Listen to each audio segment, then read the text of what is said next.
go through law school and you accrue debt.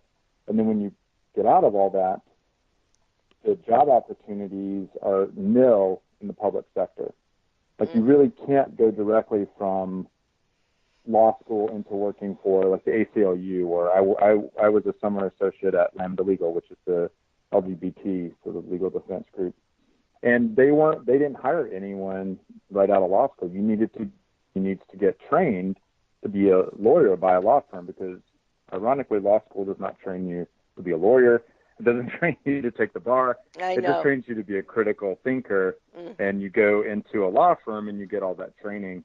And then it becomes a somewhat seductive lifestyle, because you're all of a sudden making crazy amount of money right out of law school, and you get into this trend of working hard and then getting rewarded with a bonus. Hard you work, they just throw more work at you, and it's very easy to get into this somewhat comfortable pattern where you just work hard and you get paid well, and your life sort of develops along those lines, and you may think about doing something differently or different with your life, but it's a high activation energy to leave all of that.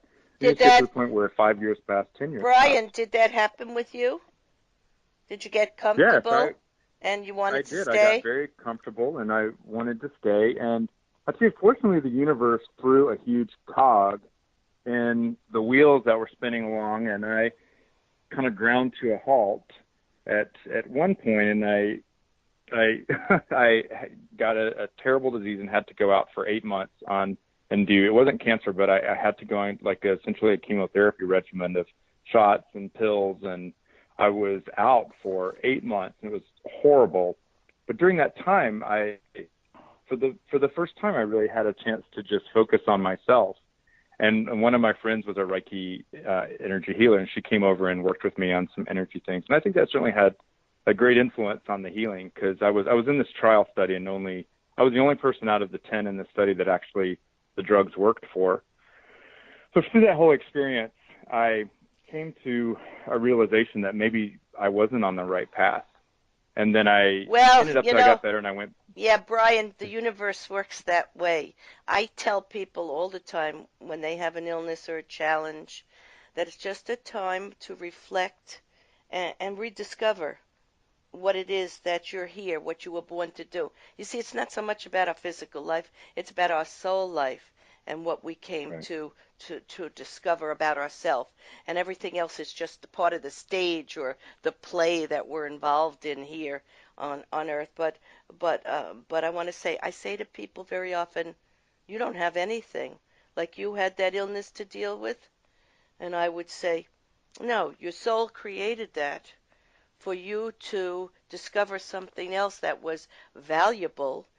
And I believe nothing is random in our life. So the timing of events are very important, because perhaps we're going off track and we need to get back and go in a different direction. So you're saying that just then is what happened. But you're still an attorney? No, I left my job in August and decided to become a full-time writer. Oh, okay. I had a really kind of I went back and was sort of in the rat race again, but then something else, and I had this really dysfunctional situation at work where we had this boss that if you were to read every manual on how to be productive and successful and be a good manager, this person was the complete opposite and created this terrible work environment. Everyone was miserable, and any attempts we had to try and get any resolution on the issue with management was rebuffed. And I was driving into work every day, and I felt I was leaving a piece of my soul at that place, and I was becoming less and less of who I was.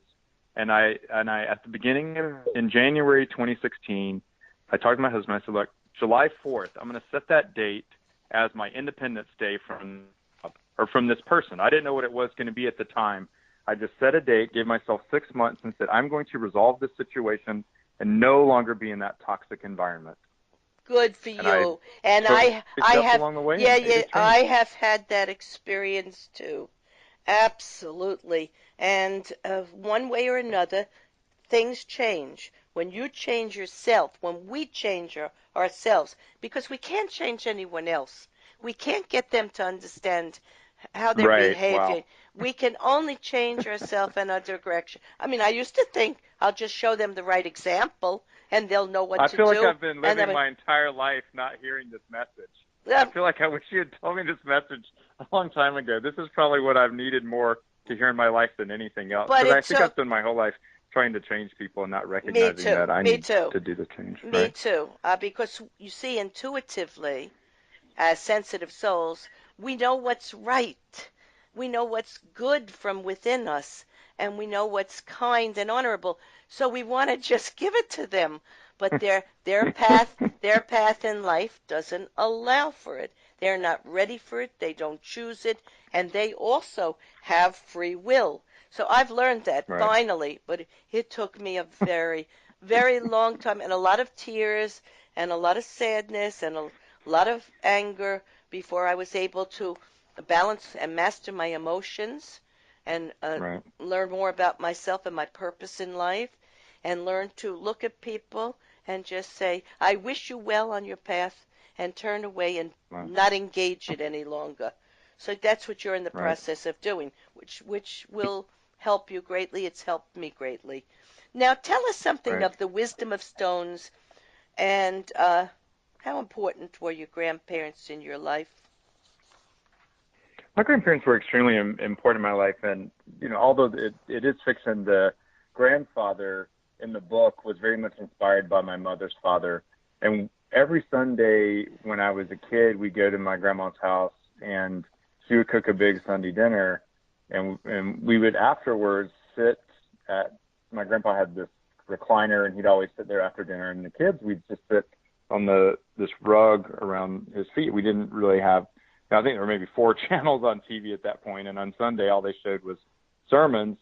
So our entertainment was stories that he would tell us, and he had lived a really interesting life. He had been a hobo. He had bootlegged moonshine. He was in the military. He sort of lied about his age in order to be in World War I. So lots of very interesting stories I learned. A lot of those I adapted to use in the novel. And then some of those I may just mine for other works. Yeah, I know. So Yeah, it's a very interesting story. Your characters are very, very sweet. They have each of them a uniqueness, something they're fighting with themselves because they're just so good. Like what we were just talking about, wanting other people to do the right thing, and so did they. And so they didn't want to make a mistake. They wanted to be perfect, like all of us think we have to be. But of course right. that doesn't exist. So I found that. But you mentioned early in the show about religion, and you write about when Meemaw was ready to pass, and I wanted to share this. You wrote a very lovely passage of her transition, and you wrote this. After he left, Meemaw pointed to the blinds. Open, please. I cracked them a little, and a beam of light hit across her face. We sat there for a few moments in silence. She began to transform. The pain and worry that had lined her face and deepened her wrinkles seemed to lift. She had this glow about her. Later she said, "Promise me, get help." And then I felt her grip loosen as she took a deep breath. "Be a pastor," she said, and then exhaled. I held on to her as I felt her spirit leave her body, and I saw the look on her face. She was smiling joyously, a look I'd never seen before. And I want to say, when you wrote that, you actually captured the passing of a spirit or soul and the energy, because I did hospice work for 8 years. Wow. So I've been very involved with that. But it also makes us more tolerant, understanding this, more accepting of human frailties, um, understanding divine energy, and that God really doesn't even have to forgive us as He loves us as we are, and there's nothing really to forgive. So, as a medium in meditation, I only feel the grace and peace and quiet and beautiful messages that I get for people. So in my book I wrote, in the Living Spirit, I addressed this thought and I wrote, Spirit allows us to face challenging situations that our energy, emotions, and thoughts bring into our lives and help us to see that our life, by observing what is happening and by seeing how to make the best of any situation, and through our faith and the surrender of some of our personal needs, we allow the universe and a higher source to help us find new ways to search and remember our already preconceived destiny and life plan. Spirit gives us all the time in this world, in this life and other lives and beyond, to find our greatest means for developing levels of infinite love and healing as evolving compassionate expressions of the divine. So just What a tell beautiful us. passage. Thank you. Thank you very much. And your book exhibits many of these thoughts in a way, in fiction. I do it in nonfiction, because what I say Right. is the truth of an experience that I've had or someone has had. And please tell us what you want people to take away with them after reading the book. Well, I have a lot of hope for the book. I hope that people can see the value and wisdom of elders and that they don't groan when they have a grandparent that tells them the story, even if they have heard it for the umpteenth time. So they ought to engage with their grandparents and listen and ask questions. I hope people realize that being gay is not a choice and is not something that can be cured. I think the main message of the book goes back to what we talked about at the very beginning on this notion of the priesthood of the believers. The hobos have a code, a whole code of ethics, and the first tenet of that code is live life by your own rules. Don't let another person rule you.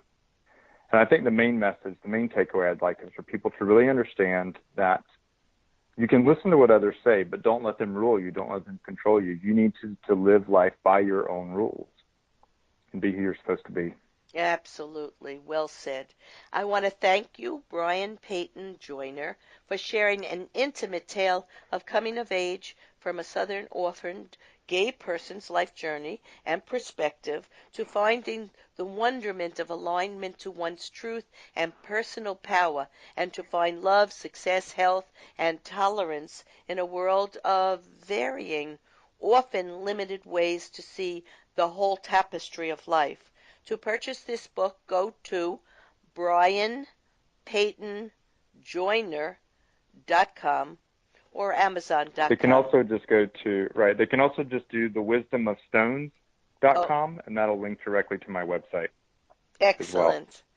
Excellent. And it's easier to spell than all the Brian Peyton Joyners with the I's and the Y's. Okay. In summarizing Thank today's episode of Healing from Within, it becomes clearer to us that often we are pursuing the goals and dreams of parents, grandparents, and society, accepting their values and also their fears or prejudices, often judging ourselves or identifying with groups, either religious or regional influences, or according to gender or sexual preferences, and missing the real promise of life, which is to accept ourselves as human beings with a spiritual energy or life force that guides us to find goodness and beauty within and beyond the physical constraints or limits of family, nation, or gender.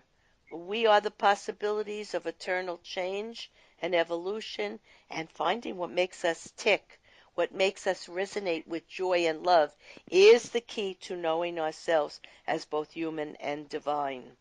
Brian and I would have you celebrate your earliest life memories, family, challenges, joys, and know that nothing was random or unimportant. All roads lead to the discovery of our inner wisdom and the stories of soul wisdom, courage, and pride in life lived purposefully.